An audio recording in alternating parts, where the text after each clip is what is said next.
మరి నీళ్ళు కిందికి వదులుతున్నావా, దేనికి వదులుతున్నావా అని రైతులు ఏదైతే అడుగుతున్నారో దానికి సమాధానం చెప్పే దమ్ములేని దద్దమ్మని ఏమనాలని నేను అడుగుతా ఉన్నా. పట్టిసీమలో పంపులు వాళ్ళకి అదే గోదావరి మీద కిందికి పట్టిసీమలో పంపులు జలాలను ఎత్తిపోస్తుంటే పక్కన ఆంధ్రప్రదేశ్లో రైతులు సంతోషంగా ఉంటే ఇక్కడ కన్నెపల్లి పంపోజుకు తాళం వేసిన వాడిని బుర్ర తక్కువడనాలా, దరిద్రుడనాలా, ఏమనాలని నేను అడుగుతా ఉన్నా. అట్లాగే కాళేశ్వరం ఒకటే కాదు, కింద దేవాదుల పంపులు ఆన్ చేస్తలేడు. వరంగల్ రైతులందరూ వాళ్ళు బాధపడతా ఉన్నారు.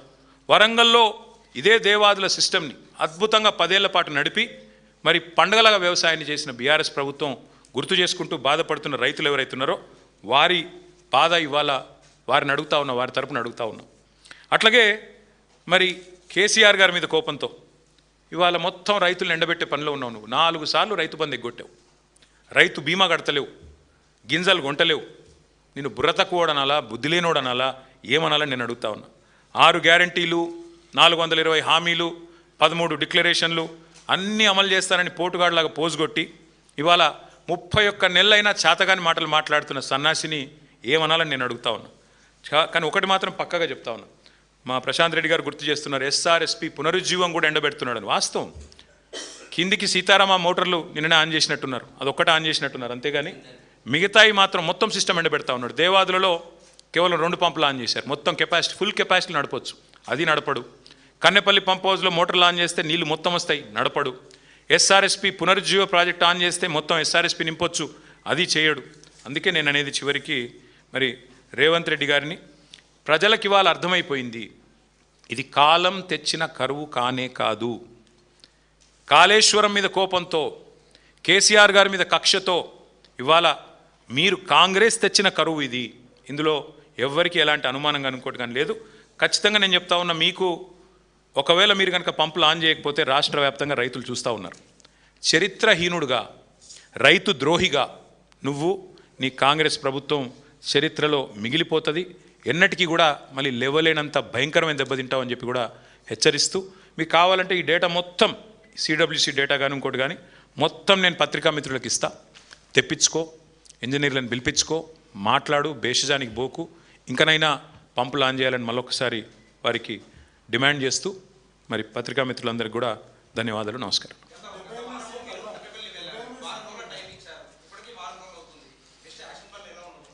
ఇప్పుడు మేము ఒక్కరేమే చెప్పలేదు కదా బ్రదర్, మేము మాతో పాటు ఇవాళ రాష్ట్ర వ్యాప్తంగా ఉండే రైతులు ఎదురు చూస్తూ ఉన్నారు. ఇవాళ జూలై 11, సాధారణంగా జూన్ మొదటి వారంలోనే లేదా జూన్ 2వ వారంలో వర్షాలు స్టార్ట్ అవుతాయి, మాన్సూన్ స్టార్ట్ అవుతుంది. నెల అయిపోయింది, రైతులందరూ మొగులు దిక్కు చూస్తున్నారు, కన్నెపల్లి దిక్కు చూస్తున్నారు. ఆడ నీళ్లున్నాయట, ఎత్తిపోస్తలేడు రేవంత్ రెడ్డి, ఏం చేయాలని చెప్పి ఎక్కడ వాళ్ళు అక్కడ ఊళ్ళల్లో బాధపడతా ఉన్నారు. మేము కూడా ఈరోజు మనస్ఫూర్తిగా చెప్తా ఉన్నాం, వర్షాలు పడాలనే కోరుకుంటున్నాం. ఎందుకంటే ఈ మూర్ఖుడు ఏం చేసేటట్టు లేడు. వర్షాలు పడాలి, రైతులు సంతోషంగా ఉండాలి, జలాశయాలు నిండాలి, రాష్ట్రం సుభిక్షంగా ఉండాలని కోరుకుంటున్నాం. కానీ ఈయనను చూస్తూ ఉంటే మాత్రం చేసేటట్టు లేడు. మా నాయకులు కేసీఆర్ గారితో నిన్న మొన్న కూడా మేమందరం కూడా మాట్లాడి చూద్దాం, ఇంకో 2-3 రోజులు చూద్దాం, చూసిన తర్వాత పార్టీగా కూర్చొని ఒక నిర్ణయం తీసుకుందామని చెప్పారు. దాన్ని బట్టి మా నిర్ణయం. అంటే ఆయనకు ఒకటే తెలుసు బ్రదర్, ఎత్తిపోసుడు అంటే ఆయనకి ఇక్కడికి వెళ్ళి సంచులలో పైసలు ఎత్తిపోసుడు తెలుసు.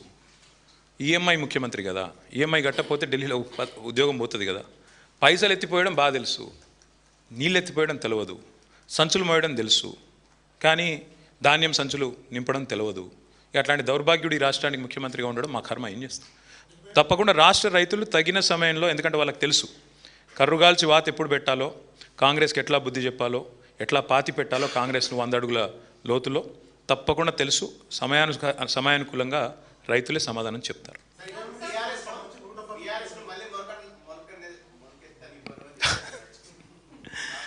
ఇప్పుడు మొలవదనుకున్న రాష్ట్రాన్నే మొలిపించిన పార్టీ మాది. మొలవదన్నారు, అట్లాంటి ఒక రాష్ట్రాన్నే మొలిపించిన నాయకుడు కేసీఆర్.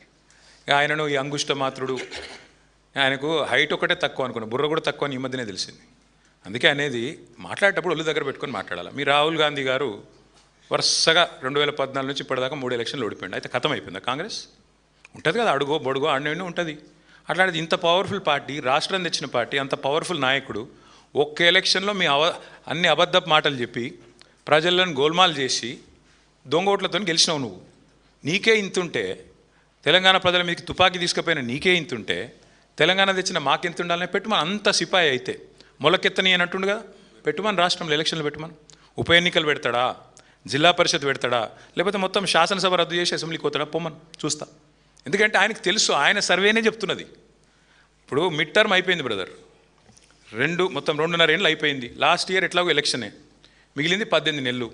ఈ 18 నెలలు ఏం చేయొచ్చు అని చెప్పి ఆయన సర్వే చేయించుకున్నాడు. ఆయన ఒక్కడే చేయలేదు, ఇంకో 3 సర్వేలు, మొత్తం 4 సర్వేలు వచ్చినాయి బయటికి. 4 సర్వేలు గంటా పదంగా చెప్తున్నాయి. రేవంత్ రెడ్డి సర్వే కూడా స్వయంగా చెప్పింది 78 సీట్లతో బీఆర్ఎస్ అధికారంలోకి రాబోతుందని రేవంత్ రెడ్డి చెప్పి సర్వే చేయించుకుంటే అందులో కూడా వచ్చింది.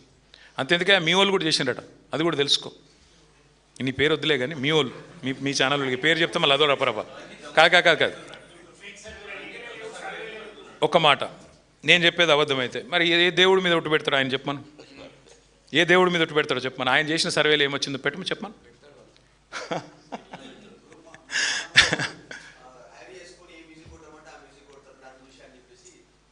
సరే వద్దులే, సర్వే వద్దులే, పోను పని చేయమను, సర్వే వద్దు.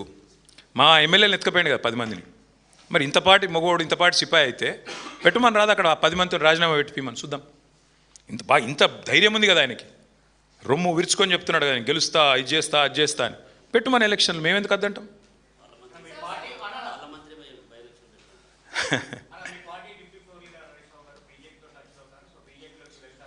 హరీష్ రావు గారు కేసీఆర్ గారు తయారు చేసిన ఒక సైనికుడు. కేసీఆర్ గారికి ఈరోజు కాదు, పార్టీ ఆవిర్భావం ముందు నుంచి మరి ఒక రక్షణ కవచంలాగా అండగా నిలబడ్డ నాయకుడు.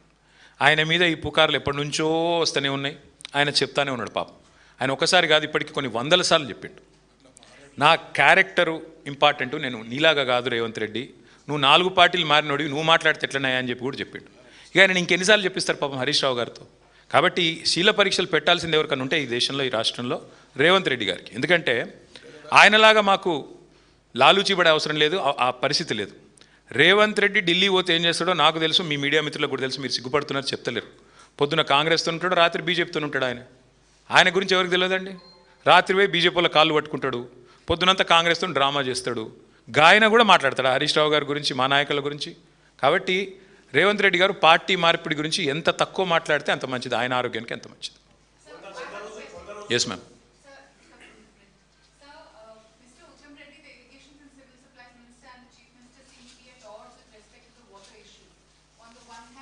They're both very odd. No, on the one hand, the irrigation minister says that there's enough water and all the projects will be taken care of, and also advise the farmers go ahead with water-resistant crops. But on the other hand, the chief minister says that there's absolutely no water and it's just for farmers. What would you like to say about Well, the chief minister is a fool. Absolutely, there are no two thoughts about it. He's an absolute fool.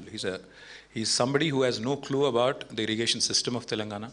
And he has no clue about what is in Godavari and what is in Krishna. In fact, he held a review very famously and he asked the engineers, which basin is Devadula under? What can you expect from such a man? See, today I request all of you, మేమొద్దు, మీరు కావాలంటే 4 కెమెరాలు తీసుకొని మీరు దయచేసి ఇక్కడ నుంచి స్ట్రైట్గా మీరు కన్నెపల్లి పోండి, అరేంజ్మెంట్స్ నేను చేస్తాను. మీరు చూడండి అక్కడ నీళ్ళు ఉన్నాయా లేవా, కింద పట్టిసీమలో నీళ్ళు లిఫ్ట్ చేస్తున్నారు.